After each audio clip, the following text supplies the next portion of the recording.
Hey, what's up guys? It's your boy a pimp named Slickback, and today we're back with another Dark Souls 3 challenge, and this is easily the hardest Dark Souls challenge I have ever done. And this video is suggested by this lovely gentleman, and I hate you. Please never comment again. Thank you. Now, what does a no bonfire run actually mean? Well, it basically means that once I leave Firelink Shrine, we can never come back until the very end of the game. That means I cannot die this entire run. I can't level up after I leave, I cannot upgrade my weapons, and I cannot buy items except for one exception later in the video. And I also cannot use the bonfire to refill my Estus flask and heal, obviously. So, at the start of the game, before you leave Firelink Shrine the first time, obviously you're going to want to kill as many enemies as possible, grab as many items as possible so you can sell them and level up as much as you possibly can before you head out into the real world. But I was on like my 30th attempt for this run at like 3 in the morning, so I got pretty lazy at this point, so I didn't really feel like killing the Crystal Lizard for like the 10th time, or like half of the other enemies, so I just kind of rushed through the beginning this time. So first things first, obviously we got to kill this guy, grab this, grab that, and then we can buy some items and level up before we leave. And so what I did was I bought some fire bombs, bought some arrows, bought a dagger, and then infused it with fire, leveled up as much as I could, and then we headed out into the real world.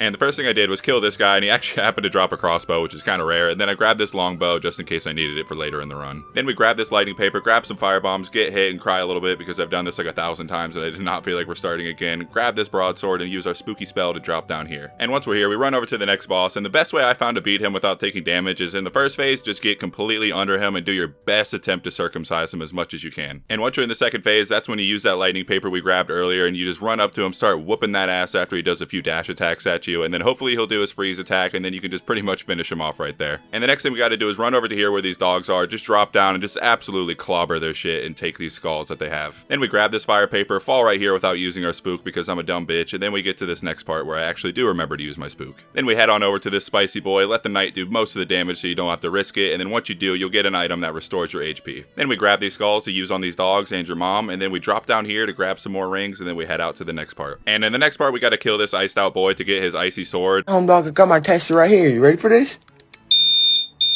Ice! And that's when I realized that I did not give myself enough strength to actually use this sword, and I hate myself. But like I said, it's 3 in the morning, and I'm not turning back now. And if I was actually smart, I would have went back to where that fiery boy was and grabbed that pale tongue, so once we get to the cathedral, I could actually just reallocate my skill points and then just be fine after that. But nope, I'm kinda dumb, so I didn't do that. But anyway, despite my many failures, we head on over to the Crystal Sage, and the strategy I use for this fight is just get his health down all the way till it's about 3/4 of the way, and then that's when you switch to your shield and your dagger, do a parry, and then stab him, and then just try to finish him off right there. But since I didn't have the right sword that I needed for this, he actually got back up and I had to fight him like normal for a bit, and I actually did take a few hits during this fight, but like I said, I'm not turning back here. But we did have to use our first Estus flask in this run. And after that, we head on over to the Cathedral, use a skull here, use a spook here, and at one point we did get one of our Estus backs from somebody unaliving themselves. We used another skull up here, we take on this giant so he doesn't mess with us later, and then I grab this ring that boosts our attack when our HP is full, and then I use an Estus to fill my HP, which was kind of stupid. And it was kind of stupid because once I was trying to get to where Patches was so I can buy some items from him, I tried to get a 3-for-1 special on my spook, but I fucked up on the very last one and took a little bit of damage, and I wish I would not have used that Estus flask yet. But once we get to Patches, we buy some skulls, buy some paper, buy some arrows just in case we need it for something, and then we head on over to the Deacons. And once we get there, we walk in on a bunch of furry worshippers and we immediately start throwing our human skulls around to distract them. And this fight would be way easier if I actually had the right sword, but let's not talk about that. And it's a really good thing you could buy skulls right before this fight, because it would be basically impossible for me to do this without it, because you need every single one. You basically throw a skull, herd them around, kill the Deacon, throw another skull, do that, rinse and repeat over and over until you get to the next phase. And the next phase is really no different, except you're just fighting one guy now, but every time I would just hit him a few times, throw a skull, hit him a few more, and I probably could have hit him more times than I did, but I really did not want to have to restart this run, so I was being extra cautious. Especially since I knew I could just buy more skulls right after this fight, which is exactly what we did. We head back to Patches, buy some more skulls, and then we have a long scary journey back to the swamp. And once we get back to the swamp, we equip our dagger for the quick dash ability, grab some purple moss, and we dash through all the smegma to light the first fire. And after that, we use our first ashen flask so we can spook down here, wait for all the poison to go down, we get a free ashen flask refill, and then we use our skulls on these fools to light the second fire. Then we kill this fool, and we very carefully sneak up on the last fire without alerting these guys.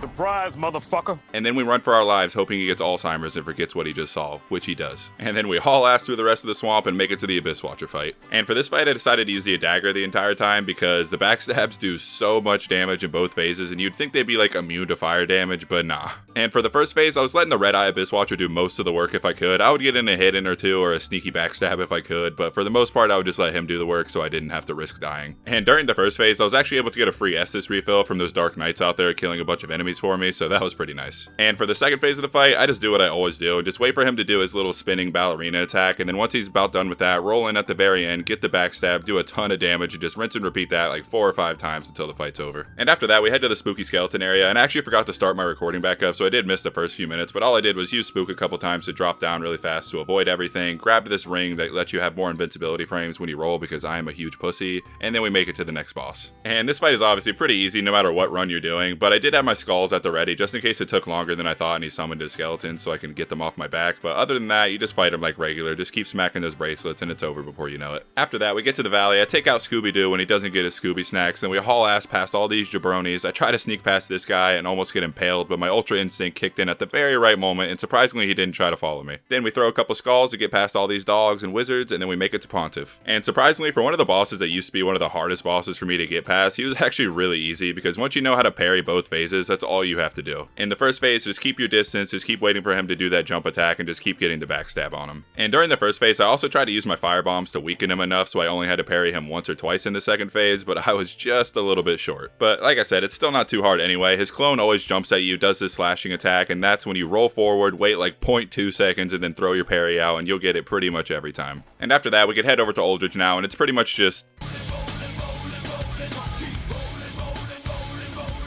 the entire time until we get to the femboy himself. And Aldrich was actually one of the scarier bosses in this run. The first phase is usually really easy. He's actually really slow and predictable, but this is the first time in this run that I was starting to feel like I was doing very, very little amount of damage. But as long as you go for body shots instead of hitting that sack, it'll go a lot faster. And once we get to the second phase, I actually mess up really bad and just decide to just start standing in the fire with no regard for my safety. I just did not care that I was burning alive at all. But my biggest worry in the second phase actually isn't the fire, it's that he'll do his arrow attack, because if he does that arrow attack, you might as well write your name in the death note. But what I do is just always try to bum rush him as soon as he teleports in, and that'll usually stop him from doing that. I've actually seen people do this fight in the second phase without him teleporting a single time, but I could never figure out how to do that, so I would just always have to bum rush him when he teleports instead to just hope he does not do the arrow attack. But unfortunately, I did get hit a couple times during this fight, and I ended up having to waste 2 Estus flasks, and I would have had to waste a third to top myself back off, but luckily after this boss, there is a ring that you can grab right away that'll let your health heal slowly, so that's what I use for the rest of the run. It does take a while to heal, but I just sat here and imagined the big boob lady was still here, so that made the time go by faster. And normally during this run, I would have to run all the way back the same path I came to get to the next boss, but luckily there is actually a shortcut if you cross the invisible bridge, and you turn right here, go down this, use your spook so you don't die, and just make it all the way to the bottom. And now we can head on over to the dungeon, and since I have that ring that heals me now, I don't have to worry about the jailers draining my health a bunch or anything, or taking a little bit of fall damage, since I don't have to waste my Estus to fill my health back up. I do have to waste a lot of time waiting for my health to fill back up though, and I let this rat chase me for 2 miles across the map, but that's what I get for always keeping a slice of cheese in my back pocket. Name a more iconic duo.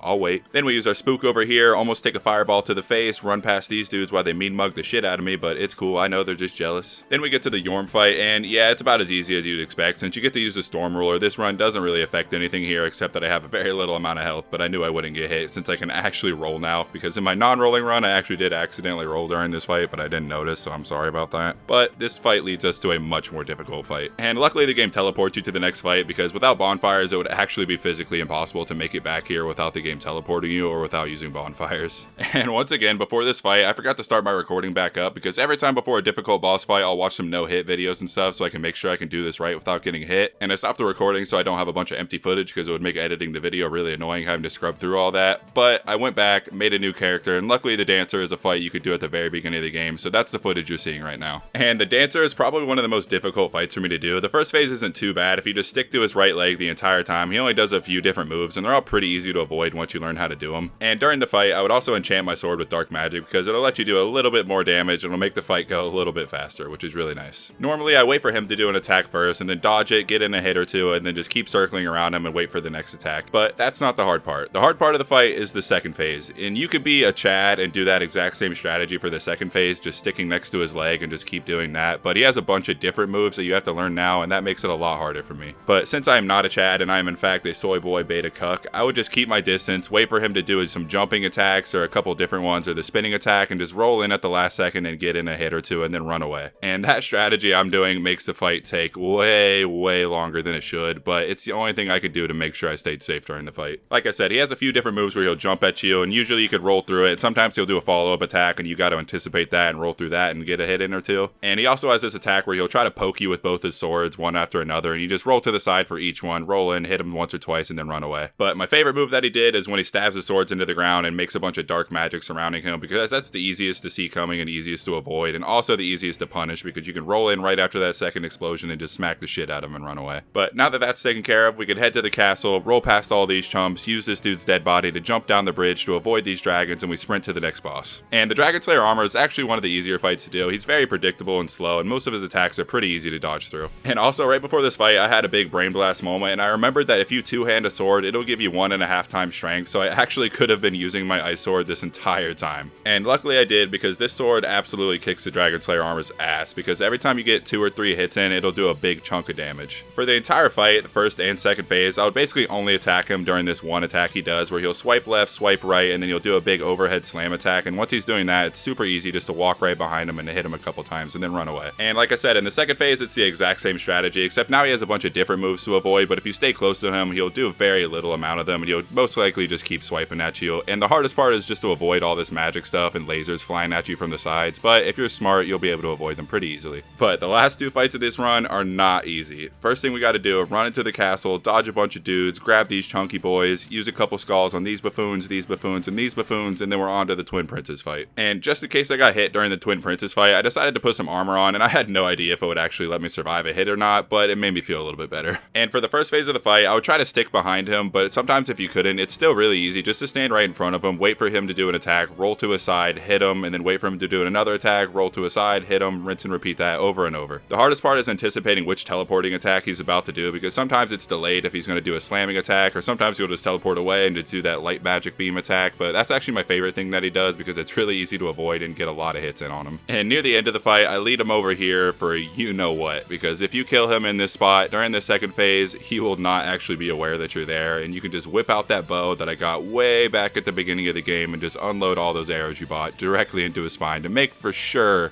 that he will never walk again. And once we defeat the Twin Princes, the game will actually teleport you itself back to Firelink Shrine, and oh god, it feels so good to be back. Like, I've never felt so much euphoria than to see this place again. And now that we're back here, we can load up on everything we need. First thing I do is buy some Titanite so I can upgrade my sword to +7, we buy some electric paper, and we level up our character for the first time since the beginning of the game. And unfortunately, you do actually have to use a bonfire 2 times just to get to the Soul of Cinder. The first time to get to the other version of the Firelink Shrine, and then the second time to actually teleport to the boss arena. And while I was back at Firelink Shrine, I actually upgraded my health a little bit just in case I got hit during this next fight, so I could actually maybe survive a hit or two, which I wasn't sure if I could, but I actually did, and it definitely saved me during this fight, as you'll see. The first phase with his sword in this fight isn't too terrible. I would just hit him a couple times every time he would do a combo or like a slam attack or something. Usually I would wait for him to do 2 or 3 hits, because at the most usually he'll do 3, and then he can get a hit in, then roll away. I did actually take a hit in the first phase because I was being really greedy, because I was just very ready for this run to finally be over, and I just got a little overconfident in myself. But once we get past his sword phase, thank god his next phase he decides to do is the magic one, because that is the easiest one to punish him on, and I just start beating the absolute piss out of this guy. This phase is actually really easy to avoid all of his attacks, especially if he does his giant beam attack, because he just sits there and just does nothing while you just absolutely wail on him. And luckily I was actually able to finish him in his magic phase, because I did not want to have to fight him in his spear phase, or especially his pyromancer phase, because I hate that phase more than anything. But we get to his final phase, which usually I honestly find a lot easier than his first phase, because I would just run away, wait for him to do his jumping attack, roll in, hit him once, and then run away. But unfortunately, there was a couple of times where he actually had a follow-up attack that I was not ready for him to do, and I would get hit, and at one point, he literally took me down to pretty much 1 HP left, and I somehow survived it. And also, every once in a while, when he would do his lightning attack, I would get pretty confident, run in there, try to smack him, and run away before he was done with it, and those are pretty easy to avoid. If you roll at the very last second, you won't get hit by it. I also forgot to mention, in the first phase, I did the dark enchantment, and in the second phase, I do the lightning, because that's what does the most damage to him. But eventually, after a few close calls, I was able to defeat him, and that is all she wrote. So can you beat Dark Souls 3 without using bonfires? Well, technically no. No, you cannot. Because at the beginning of the game, you do have to use one just to get to the next area, and then at the end of the game, you have to use it twice just to get to the last fight. But other than that, it is possible to go through the entire game without ever visiting Firelink Starling Shrine again. And just to prove to you that I did not use any bonfires during this run, just look at this. Look at this in all of its glory. I did not use any bonfires in this entire run, except for the ones that pop up automatically when the game teleports you, but I never actually sat at a bonfire like that. But yeah, thank you guys so much for watching. I still hate the guy that suggested this video because I about ripped my hair out, but other than that, thank you guys so much, especially if you made it this far. I really appreciate you watching and enjoying these videos. Maybe hit that like and subscribe if you aren't already subscribed, and have a great rest of your day. Peace.